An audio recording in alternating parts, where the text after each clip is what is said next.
Depuis la crise des subprimes, une ombre sinistre plane sur le paysage politique américain. Elle est furtive et discrète, elle se fond dans la nuit de la réglementation et emprunte des chemins détournés pour ne pas être repérée. Pour avoir la chance de l'apercevoir, il faut non seulement la chercher, mais aussi savoir quoi chercher précisément, car elle est partout et gangrène jusqu'aux plus hautes sphères du gouvernement américain. C'est la corruption. Depuis 2008, les affaires de délits d'initiés ou de transactions boursières illégales au sein du Congrès des États-Unis se multiplient sous les yeux médusés des Américains qui, à chaque nouveau scandale, se rendent compte que leurs élus n'ont pas choisi leur place pour l'intérêt général, mais plutôt pour leur profit personnel. Entre 2008 et 2021, les membres du Congrès qui ont surperformé le SP500, l'indice phare de la bourse de New York, avec leur propre portefeuille d'actions, se sont étrangement multipliés. Choc après choc sur les marchés, ils sont de plus en plus nombreux, ces chanceux élus, membres de leur famille ou de leur cercle d'amis, à faire fortune en un temps record, pendant que le reste de l'Amérique regarde fondre son capital. Heureusement, il y en a qui surveillent. Les autorités financières d'abord, et en particulier la Security Exchange Commission, le gendarme de la bourse américaine, soupçonnent une partie des sénateurs d'utiliser leurs accès privilégiés à des informations stratégiques et confidentielles pour gagner de petites fortunes à titre très personnel.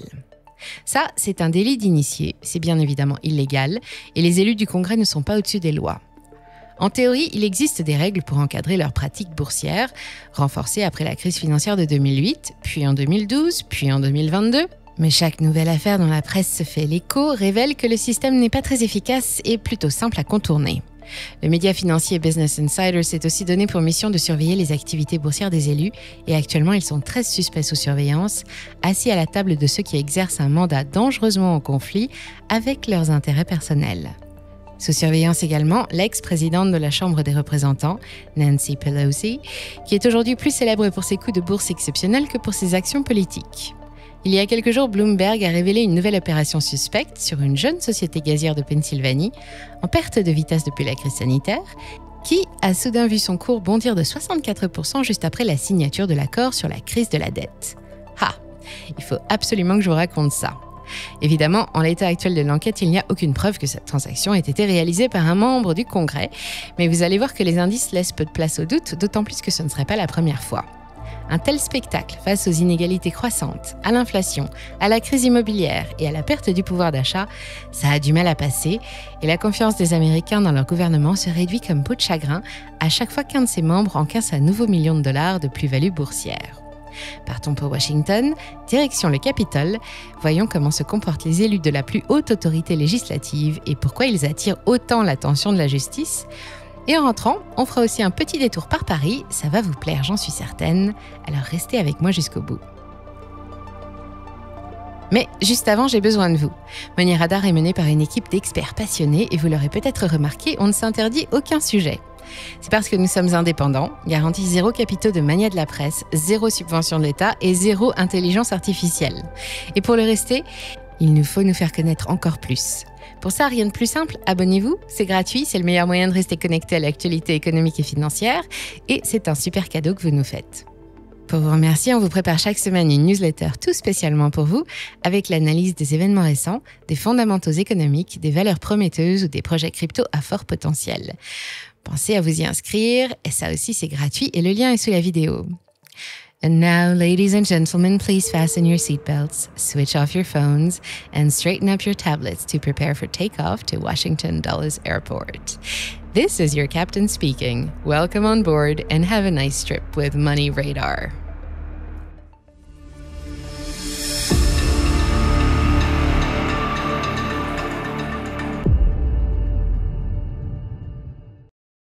Le Capitole, son bâtiment principal de 228 mètres de long, tout en marbre américain, étale sa blancheur éclatante sur un parc de 110 hectares. Il abrite 2 ailes séparées au milieu par un dôme de 26 mètres de diamètre, qui culmine à 88 mètres de hauteur et domine le Lincoln Memorial, la Cour suprême des États-Unis et même la Maison-Blanche. À l'intérieur, outre l'ancienne chambre de la Cour suprême, on trouve 2 autres chambres, l'une haute et acajou, la Chambre des représentants, et l'autre, basse et bleue, le Sénat. pour faire vivre le lieu 100 sénateurs, 2 par État, et 435 représentants, dont le nombre varie en fonction de la population. Ensemble, ils forment le Congrès, qui détient le pouvoir législatif, l'équivalent de notre Assemblée nationale et de notre Sénat. Tous sont élus au suffrage universel direct et sont donc chargés de représenter les intérêts de leur électorat ou de leur État lors des séances parlementaires. Et Joe Manchin et Chuck Schumer en sont 2 exemples. Le premier est le sénateur démocrate de Virginie-Occidentale et le deuxième, sénateur démocrate aussi, de New York et leader de la majorité au Sénat. Depuis 10 ans, les 2 élus militent activement pour faire aboutir un projet de construction d'un gazoduc indispensable, selon eux, au développement économique de l'État. Mais le Mountain Valley Pipeline, un investissement de plus de 6,5 milliards de dollars reliant le nord-ouest de la Virginie-Occidentale au sud de l'État voisin de Virginie, fait grincer beaucoup de dents et rencontre une forte opposition. Pour transporter du gaz, un combustible fossile issu de l'exploitation des schistes, il devra traverser près d'1 millier de cours d'eau et de zones humides. Il va aussi émettre des millions de tonnes de polluants et plusieurs groupes de défense du cadre de vie et de l'environnement mènent une lutte ardue pour ralentir le projet par tous les moyens. Depuis le début de leur combat, plusieurs permis ont été annulés par la justice pour non-respect des lois environnementales. Et ça n'arrange pas notre sénateur Joe, pour qui l'oléoduc représente un potentiel énorme. Selon lui, les activités autour du pipeline pourraient contribuer à ralentir l'inflation et faire économiser pas mal d'argent sur le budget fédéral, sans compter les retombées sur l'emploi, sur le développement urbain et sur le confort des habitants de l'État, et enfin sur la santé de la société Equitrans Midstream Corporation, future exploitante de l'oléoduc, qui ne se porte pas très bien. Sa valeur boursière a dangereusement fondu l'année dernière, amputée de plus d'1 tiers sur la seule année 2022. Ça fait 10 ans que ce projet s'enlise au Sénat et 10 ans que Joe Manchin cherche des arguments pour convaincre ses confrères du Congrès de se positionner en faveur d'un si beau projet, chacun son point de vue. Voilà à quoi sert le Congrès. C'est le lieu où l'on débat et on vote les lois, un organe qui contrôle le budget fédéral, la consommation et la défense. C'est le centre du pouvoir législatif de la première puissance économique mondiale, capable de modifier la Constitution, de grandes responsabilités et quasi omnipotent. Omnipotent, ou autrement dit, tout-puissant, capable de tout faire, à ne pas confondre avec totipotent, un terme utilisé en biologie pour désigner une cellule capable de se spécialiser dans n'importe quel type de tissu ou d'organe. Cela dit, Emmanuel Macron avait bien raison, l'État français n'est pas totipotent. Mais revenons à notre Congrès et à ses 535 membres qui comptent parmi les plus respectés de la société américaine et aussi les plus courtisés. Pour devenir représentant au sénateur, il faut rassembler un grand nombre de qualités humaines comme le leadership, des compétences politiques, l'intégrité, le sens de l'éthique et vouloir œuvrer pour son électorat. Il faut aussi maîtriser les circuits économiques et financiers. Parce qu'ils sont au cœur des décisions, on les appelle des insiders ou en français des initiés. Et de par leur haute fonction, ils ont accès chaque jour et en avant-première à des informations privilégiées, non publiques, liées à la politique économique, aux projets de loi et aux décisions réglementaires qui peuvent avoir un impact sur l'économie. Mais certains d'entre eux, un peu moins intègres et un peu plus opportunistes que les autres, ont déjà craqué et utilisé des informations sensibles pour en tirer un profit personnel à la déloyale. Quelques millions de dollars par-ci, par-là, sur le dos des investisseurs moins bien informés, en quelques jours, parfois quelques heures seulement, il faut avouer que c'est tentant. C'est aussi éthiquement très discutable, en plus d'être illégal, mais c'est à croire que les membres du Congrès ne sont pas concernés. Bizarrement, ils sont de plus en plus nombreux à gagner des fortunes en bourse à chaque crise, et tous, sans exception, soutiennent que leurs opérations boursières sont en parfaite conformité avec la loi. Voyons ça. La pratique ne date pas d'hier. L'expression délit d'initié ou insider trading a été inventée en 1789 quand le secrétaire adjoint au Trésor américain William Dewar a été sommé de quitter ses fonctions. Il faut dire que Willy, ce coquin, utilisait toutes les informations du bureau pour spéculer sur des actions et des obligations et améliorer un peu son ordinaire. L'insider le plus célèbre de la crise de 1929 s'appelait Albert Wiggins et c'était le très respecté directeur de la Chase National Bank, aujourd'hui devenue JP Morgan Chase. Comme tous les dirigeants des grandes banques de l'époque, Albert entretenait des relations soutenues avec le pouvoir. Et dès le début du mois d'octobre 1929, le petit malin a utilisé ses proches et des sociétés écrans pour vendre 40 000 actions de sa propre société à découvert. Quelques semaines plus tard, le 29 octobre, c'était le jeudi noir. Le Dow Jones s'effondre de 89% et l'Amérique met le pied dans la Grande Dépression. Albert, lui, a gagné 4 millions de dollars. Il a bien été interrogé par les autorités financières, mais à l'époque, l'opération était totalement légale. Pour éviter ce genre d'abus, les opérations de vente à découvert sur des portefeuilles d'insiders concernant leur propre société ont été réglementées, avec notamment une obligation de déclaration trimestrielle à la SEC, mais elles n'ont pas été interdites. Ce serait aller à l'encontre des principes libéraux qui régissent le fonctionnement des marchés financiers. Rien dans cette loi en ce qui concerne nos élus du Congrès qui spéculent, oui, mais pas sur leur propre société. En 2008, nouvelle crise, et pas la plus petite. Pendant que Wall Street s'effondre, étouffée par les subprimes et entraîne avec elle les principales places boursières mondiales, Spencer Bachus et quelques-uns de ses confrères représentants au Congrès, dont une certaine Nancy Pelosi, dont je reparlerai plus tard, attirent l'attention des autorités avec une série de ventes à découvert qui leur a rapporté beaucoup d'argent. Bachus n'a pas nié ni le nombre des opérations, ni les montants, mais il a toujours soutenu qu'aucune transaction n'était illégale, qu'il n'avait bénéficié d'aucune information privilégiée. Ces résultats exceptionnels étaient issus de l'analyse de données publiques et de son incroyable flair, et personne n'a pu prouver le contraire. Le fait qu'il ait assisté à l'une des réunions de crise de la Fed et du Federal Market Committee les 5 et 6 août 2008, quelques semaines seulement avant l'effondrement de Lehman Brothers le 15 septembre, et qu'il ait pris quelques positions vendeuses juste après, n'a rien à voir. En 2012, l'administration Obama prend enfin les choses en main et vote le Stock Act, STOC pour Stop Trading on Congressional Knowledge, ou en français, la loi pour l'interdiction de la spéculation boursière sur la base des informations du Congrès. Cette fois, il n'y a pas plus clair. Fini de jouer, les élus devront se plier aux mêmes restrictions que les patrons actionnaires de leur propre boîte sous peine de poursuite. Seulement, depuis, les affaires se sont multipliées. Fermez une porte, nos insiders ouvrent une fenêtre. Le site Business Insider recense actuellement au moins 13 membres du Congrès en conflit direct avec le Stock Act, comme le sénateur républicain Tommy Tuberville, qui a réalisé 132 opérations en infraction avec la loi pour un montant de 894 000 $. Ou la représentante démocrate Susie Lee, 200 opérations suspectes pour 267 000 $, petite joueuse, à côté du représentant républicain du Texas, Pat Fallon, 118 infractions pour plus de 9 millions $. Schumer et Manchin y ont évidemment leur place auprès d'une cinquantaine d'autres élus sous haute surveillance.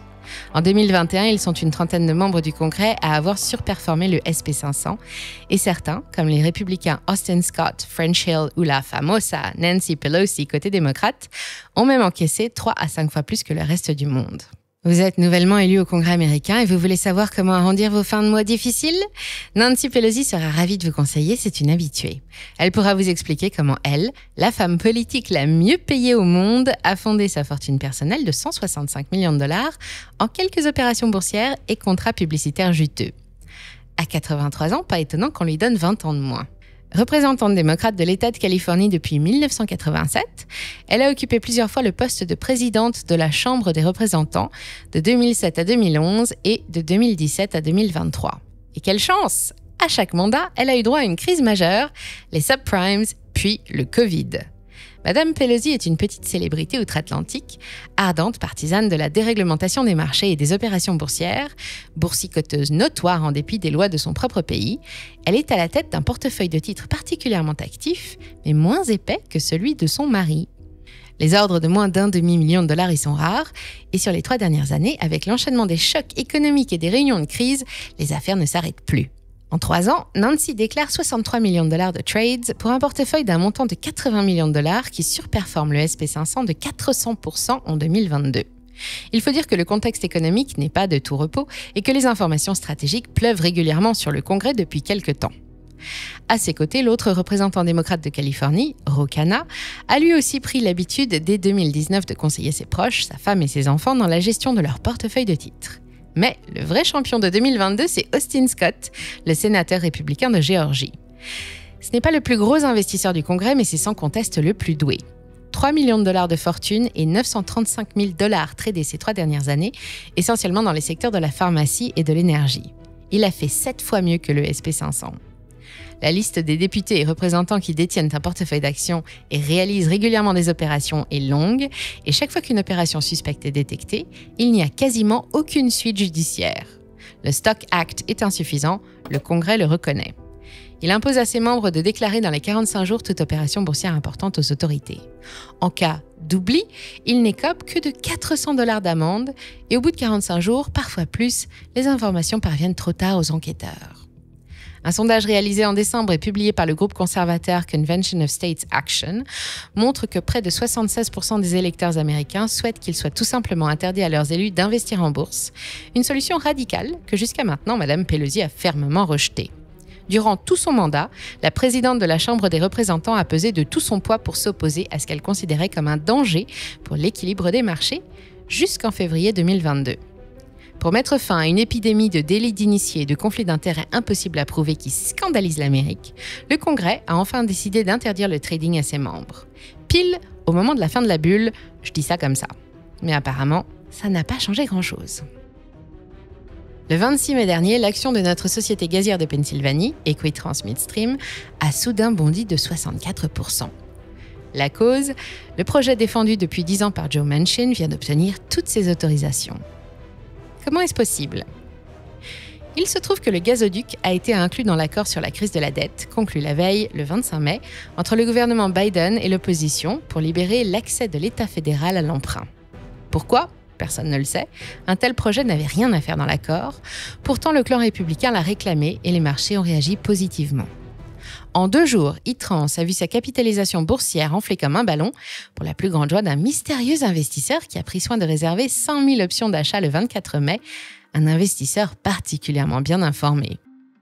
Qui aurait misé sur Itrans, société provinciale en perte de vitesse depuis des années, sans savoir que le pipeline allait enfin être mis en service. Actuellement, il aurait déjà réalisé une plus-value de 7,5 millions de dollars. Il n'y a plus qu'à attendre pour savoir qui, de Nancy Pelosi, de Joe Manchin, de Chuck Schumer, d'Austin Scott, de Dianne Feinstein, de Marjorie Greene, de Tom Suozzi, de Suzy Lee, du colonel Moutarde ou de Mademoiselle Rose a fait le coup. Si bien sûr la transaction est déclarée, et encore s'il s'agit d'un membre du Congrès et pas d'un prête-nom ou d'une société écran. Décidément, l'appât du gain, c'est pire que le sucre. Évidemment, avec de telles performances, on a presque envie de s'inspirer de leur portefeuille pour construire le sien. En théorie, c'est possible, même si en toute logique, plus aucun d'entre eux ne devrait réaliser de nouvelles opérations. Bon, Nancy, elle, n'a pas pu se sevrer du trading, mais ça ne compte pas. Les déclarations et les transactions des élus du Congrès sont disponibles sur le net, via le site Capital Trade, un outil bien pratique. On vous met le lien dans le descriptif, mais prudence, il n'est pas complet.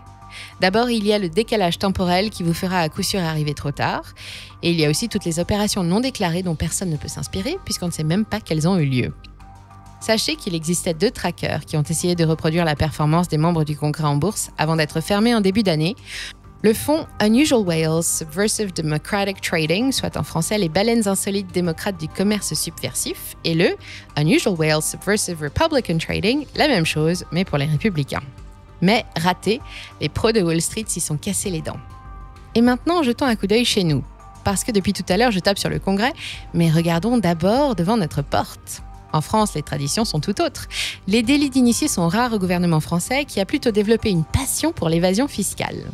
Nous avons eu l'affaire EADS en 2006 qui a mis en cause le ministre de la Défense de l'époque, Thierry Breton, et d'autres ministres, ou l'affaire Richard Ferrand en 2007 qui concernait des transactions immobilières.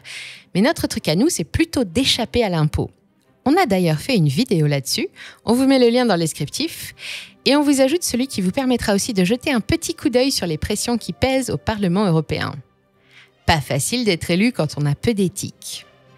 Si cette vidéo vous a plu, n'oubliez pas de nous laisser un j'aime avant de partir et de vous abonner si ce n'est pas encore fait.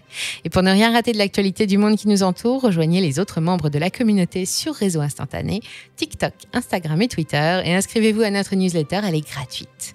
Moi, je vous remercie du fond du cœur pour votre fidélité, prenez bien soin de vous et je vous dis à très vite, c'était Money Radar.